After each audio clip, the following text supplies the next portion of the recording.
untested code is still the most common production issue, and not by a small margin. It's actually in an absolute majority, 60%. Yeah.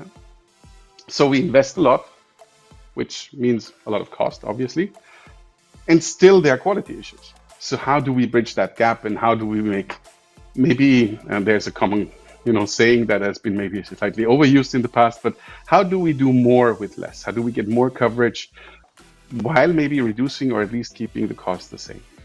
There is a gap here, and that's what we're addressing. So now let's take a look at what generative AI, especially when we talk about LLMs, are particularly good at. And then we'll close the gap towards how we can leverage that to improve our testing process, and specifically our test design process. The goal here is to keep something very natural, very simple, that we can give the test engineers, the people participating in the project, that can work in their natural systems, that can interact with the system and just make their process and lives easier, remove some of the repetition, and also give them a safety net on additionally generating new ideas and bringing fresh ideas in. There are 4 major key points that you should take into consideration. First of all, if you build something like that, build it agnostic of the large language model you're using, because there are different large language models which are best suited for different tasks. There are large language models that are better suited for coding. There are large language models that are better suited for knowledge retrieval. Not every project in your organization will have the same workflow.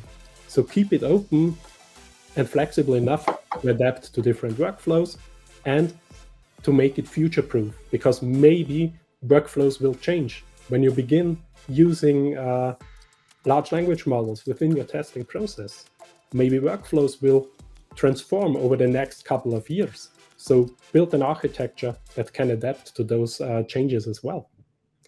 But before I bore you with lengthy technical details, I think it would be best to show to you how we approached something like this test design process supported by large language models.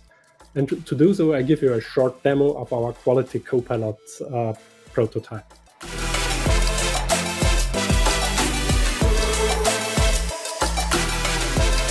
We could not just ask questions, we also could ask our system to change something or to add something at our requirement. Let's try something like edit the requirement so that it includes acceptance criteria. And when we do this, it rewrites everything, it reads through it and creates acceptance criteria. When we are happy with what we are seeing, we can store our requirement and go to the next step, the test cases. If you look here, we can read test cases out of our test management system that are already there, like those. Or we could use the power of the large language model to generate test cases according to our requirement. So let's try this. And as we see, one after another test case is created with a title and a description what it should do. And again, I could edit here something. I could add test cases manually, but at least there are 8 test cases created so that the groundwork is done by the large language model, and I just have to bring in my final touches.